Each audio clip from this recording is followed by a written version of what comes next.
Welcome back, and thanks for attending the Maypearl Brick Academy presents Stains, Go Away, and Please Don't Come Back Another Day by Bob Holmes. The following presentation contains information regarding basic practices of cleaning most common masonry services. Any information provided does not take the place of or eliminate the need for you to obtain architectural, engineering, or other design services provided by a licensed professional. Today's learning objectives are: we're going to explain the common masonry stains and how to properly clean them. We're going to talk about the brick manufacturing process. We're going to talk about identifying your stains. We're going to talk about determining the most likely cause of your stain. And then finally, how to properly remove the stain with the appropriate SureClean product. So how can something like this happen to my brick? By understanding a little more about your brick, I say, how can something like this not happen every once in a while?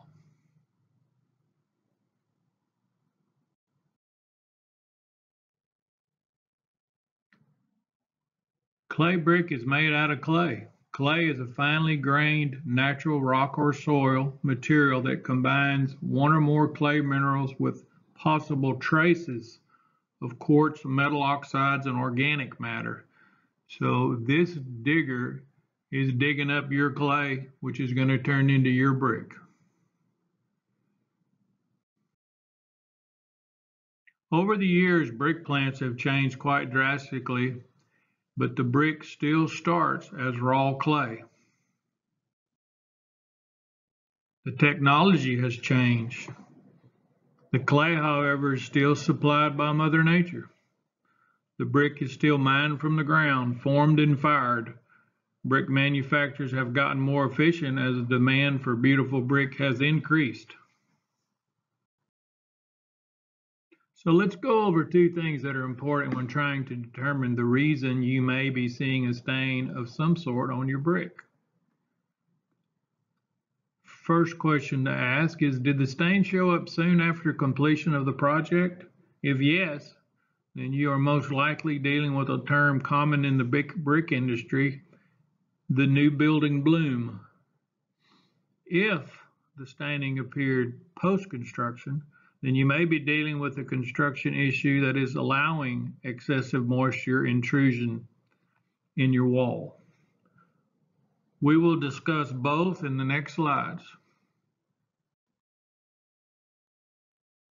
The first, new building bloom, is efflorescence that appears on the building shortly after construction as moisture within the walls dissipates. There is never another time that there will be that much moisture in the wall. Most efflorescence can be classified as temporary, often termed new building bloom, indicating it's linked to the exposure conditions and excess moisture that accompanies new masonry construction. Very important, it is harmless and should not cause undue concern. That's from the Portland Cement Association. From the MCAA article, mcaa.com, efflorescence that occurs on new construction after the masonry dries is referred to as new building bloom. New building bloom is generally an unsightly nuisance and no cause for concern, as it is normally weathered off within a few months to a year. Several ways you can minimize the bloom are: cover your cavity walls during construction if possibility of rain. This is in a lot of specifications, and that's why it's in there. Keep the brick as dry as possible. Cover them with a piece of plywood or throw a piece of insulation board on them. The brick bundle absorbs a lot of water and holds it for a long time. After completion of walls, install the cap as soon as possible.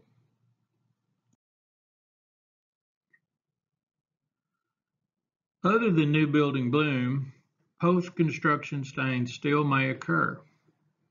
A clay brick consists of many different minerals and raw materials. Most of these are added to achieve a certain color. When an excessive amount of water is induced into the masonry wall, post-construction stains can occur. Examples of this would be things like faulty flashing, parapet caps, window sealant, holes and cracks in the mortar, and even clogged weeps.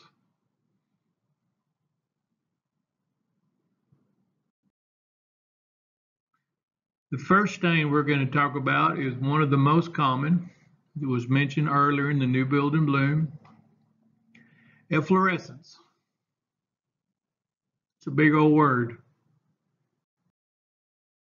Over the years, I've been told that I've got a bad case of effervescence, effervescence, effervescence. Such big words for such a simple problem.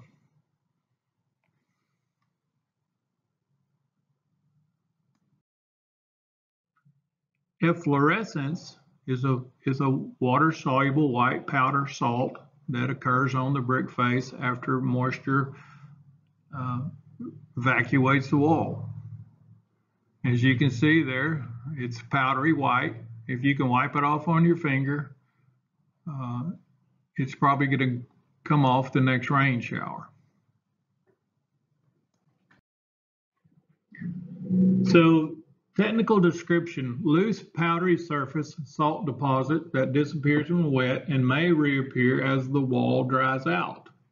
The cause: water-soluble salts dissolved in water migrate to the surface upon drying. Keywords are water-soluble. Water brings it out, and water usually takes it away. We say that efflorescence season usually starts in the fall and ends in May. This is the wettest and coolest months, and therefore the dry cycle is the longest. If it does not go away after exposed to rain, then proper cleaners are available. If you're going to use a cleaner, always let the wall dry thoroughly, free of moisture. Test the proper product. It could be SureClean 600, Vanatrol, light duty concrete cleaner, or custom masonry cleaner depending on the substrate. Follow the product label instructions. Here's a picture of a powdery white efflorescence that we see normally in a joint. Here is an example of a block wall. To the right of the expansion joint has not been cleaned. To the left of the expansion joint was cleaned with light duty concrete cleaner. The white haze in the body of the block is salts. Most of the time, the number one recommendation is going to be light duty concrete cleaner because it's a highly buffered acid that will not attack the joint. The second stain that we're going to talk about is a sort of an efflorescence. It's a vanadium salt. It's prevalent in light color and buff clays. It's a trace mineral. It's one of those trace minerals that was spoken about earlier when the digger was digging up the clay. So the description is yellow, green, brown, or purple stains in the heart of the brick. The cause is a water-soluble vanadium salt dissolving and migrating to the surface upon drying. This particular picture tells us that there's water probably collecting at the weep hole level at the lintel, and that water is being absorbed into the brick. This would be a post-construction stain, and it tells those owners that they're probably getting some water in that wall somewhere. Removal: let masonry dry thoroughly. Correct the problem if there is a problem. Let masonry dry thoroughly. apply SureClean 800 stain remover following the instructions on the label. This is a picture of a vanadium in a white brick mixed in with a red brick. And most likely they used a strong cleaner for the red brick and used the same cleaner on the white brick. From the looks of that mortar joint, it was cleaned pretty hard. So I would think the vanadium was probably kicked off in this case by the cleaner being too harsh.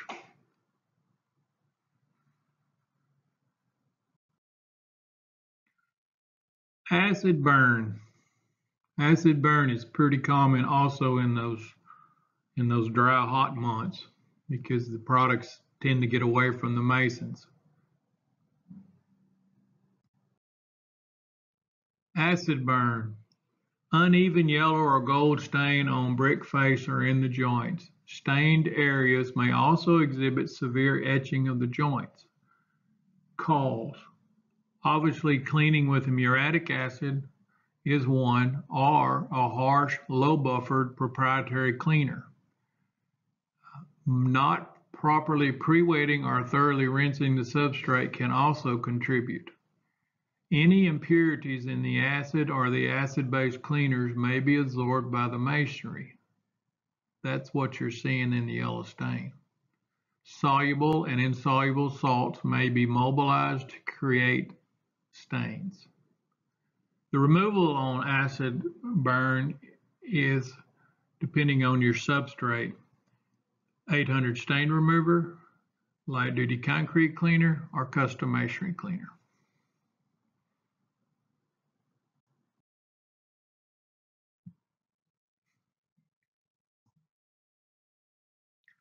The next one is another word that's kind of big for the problem, manganese. Manganese staining or manganese bleeding is not that common, but it does occur. So let's talk about manganese. Manganese dioxide is a very fine material that is used as a color additive in some clay brick. Because the colors of clay are limited by Mother Nature, the manganese dioxide allows the brick manufacturers to offer multiple shades of browns, tans, and almost a dark chocolate color. The good thing about manganese dioxide, and it's not in the script, is that it's color stable at high temperatures. So that allows them to use it. Unfortunately, on occasion, due to multiple possible causes, some of the manganese can migrate to the surface, causing a dark stain. Causes could be a lot of rain, open cavities during construction, harsh cleaning chemicals, and improper cleaning practices. For the removal of manganese bleed,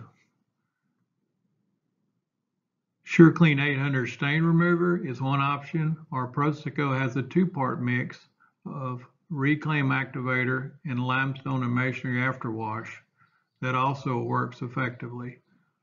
We're going to show you an example of the two-part mix in a short video.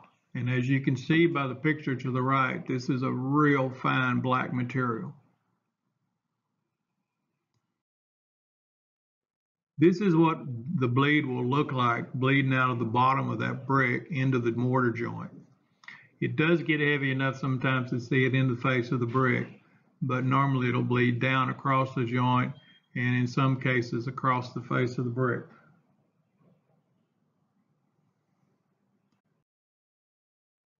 The manganese stain remover two-part solution is 3 parts volume fresh water in a clean bucket large enough to hold the total volume of mixed cleaner, 1 part SureClean limestone and masonry afterwash, and then add 1 part EnviroClean Reclaim Activator. Stir for 30 seconds.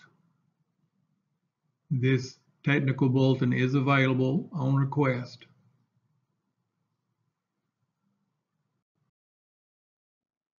Video on the left is going to be in slow motion. It's going to show this solution sprayed into that core hole that's heavily stained with manganese bleed. As you can see, when that solution hits that bleed, it immediately reacts with it and removes it. After that core hole dries out, it'll even be more obvious on how much of that it took off. The one to the right is a corner of a brick that I found that it's not a very big spot, but the light's better, and I'm going to brush some solution on there and to show you how fast it reacts to the solution.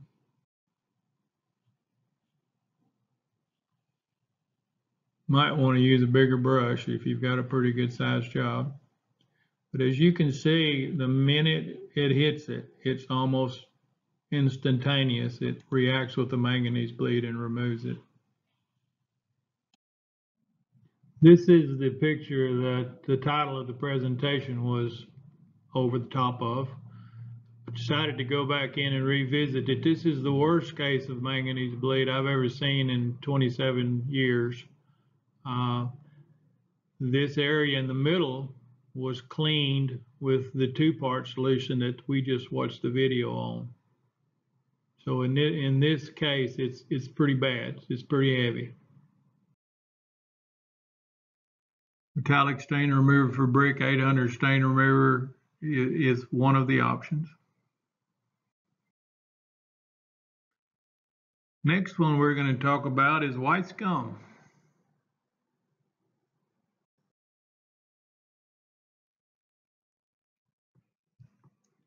So the description of white scum: uneven white or gray stain on brick face or joints, often appears as vertical run marks. White scum is an insoluble silica salt. The key word is insoluble, does not disappear when wet. So if it's insoluble, that means it's going to have to be removed with a chemical solution. The cause for white scum is inadequate pre-wetting or rinsing when cleaning with acidic solutions. Portland cement mortar dissolved by the acid is absorbed by the drywall to produce the insoluble silica salts. We say around here that white scum season is usually from the end of May through September. This is when the dry cycle is the shortest. This is when the walls get away from the masons. They bite off more than they can chew. The cleaner dries on the wall and they create the white scum. Removal is easy to remember. Sure Clean White Scum Remover. Follow the label instructions. It has to be cleaned with white scum remover because it is an insoluble salt. Here is an example of white scum. This is what we call the perfect storm. The mason used the wrong cleaner. He had a too aggressive cleaner. He chose to dilute the stronger cleaner too strong. So he used the wrong cleaner, which was too strong, and then he used a low dilution rate, which even made it stronger. He then didn't have enough water volume to properly rinse, pre-wet the wall and rinse all the residue off that he broke loose. And on top of all of that, he had a very porous brick. Inside of the circle was a sample cleaned with white scum remover. Outside of the circle is not a bad picture. That's the scum on the wall.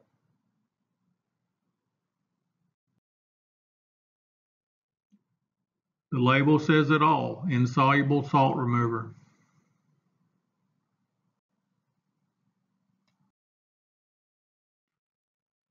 Lime Run.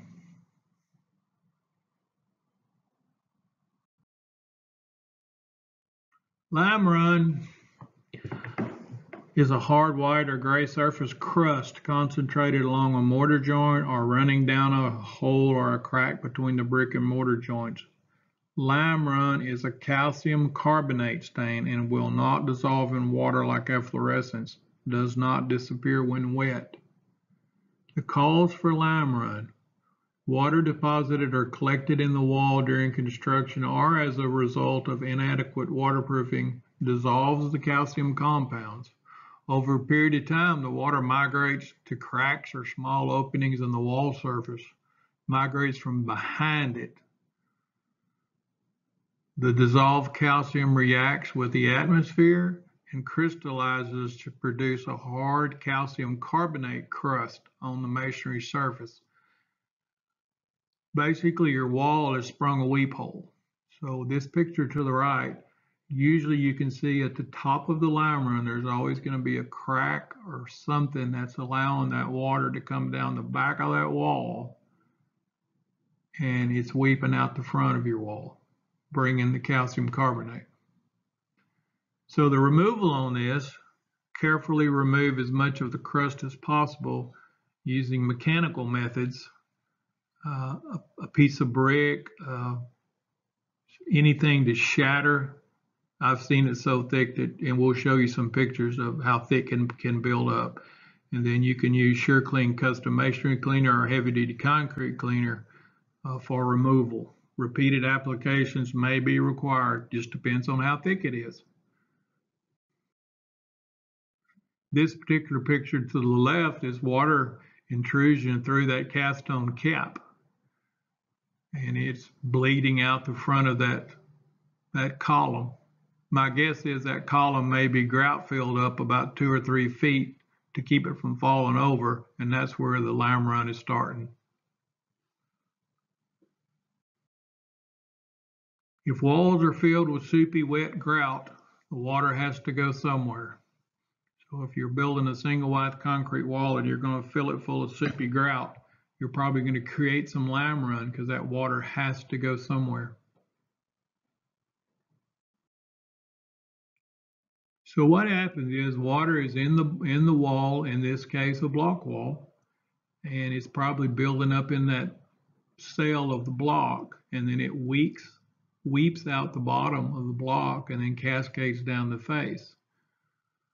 This will get worse if the water source is not identified and corrected. Usually if you go on a job and you look at lime run, I'm going to tell you to look up, because somewhere above it there's some source of water intrusion above the lime run. Freestanding parapet walls are always the most vulnerable to lime run. The caps have to be watertight and any penetrations have to be sealed. You can see in this picture where obviously the cap is not watertight, and the pipe that's attached to the wall where they attached it, water's coming out of that too. So your caps need to be watertight and penetrations need to be sealed. This is a real unusual picture I decided to put in here. This is in a basement in New Orleans, and there's a crack in the bottom of that concrete floor. And the water coming out of that crack, if you look at the end of that little white stalactite looking thing, there's a drop of water. That drop of water is dripping down onto that wire, and it's creating a second stalactite. And then that water is also running down that wire coming out of that concrete floor. You don't see that very often, so I thought I'd put that in there. Normally we clean lime run with heavy duty concrete cleaner.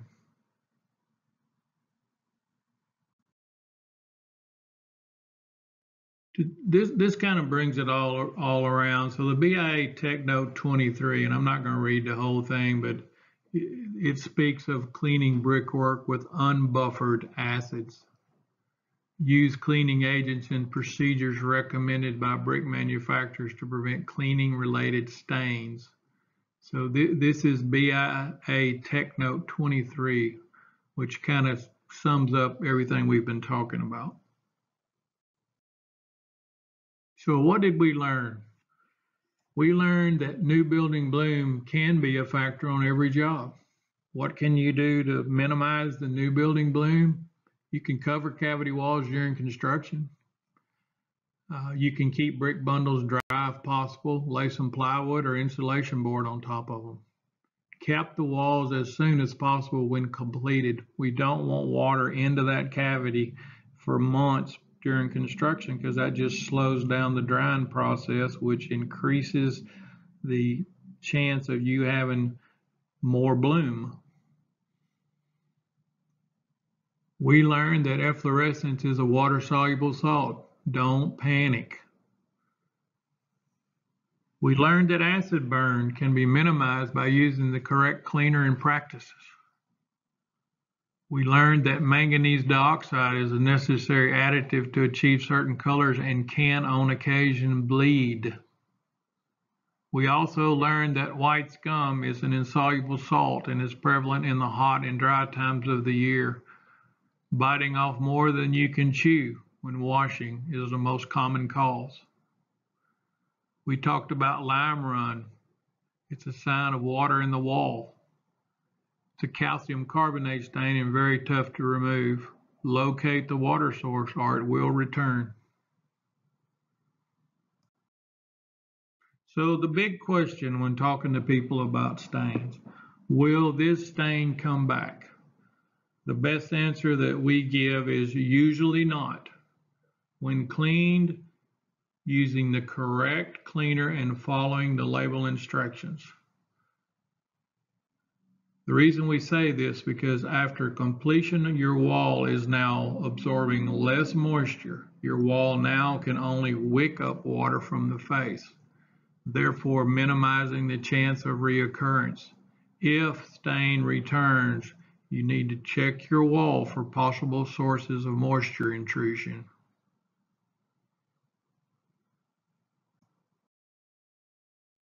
That is the end of this presentation. If you have any comments or questions, please let us know. Thank you.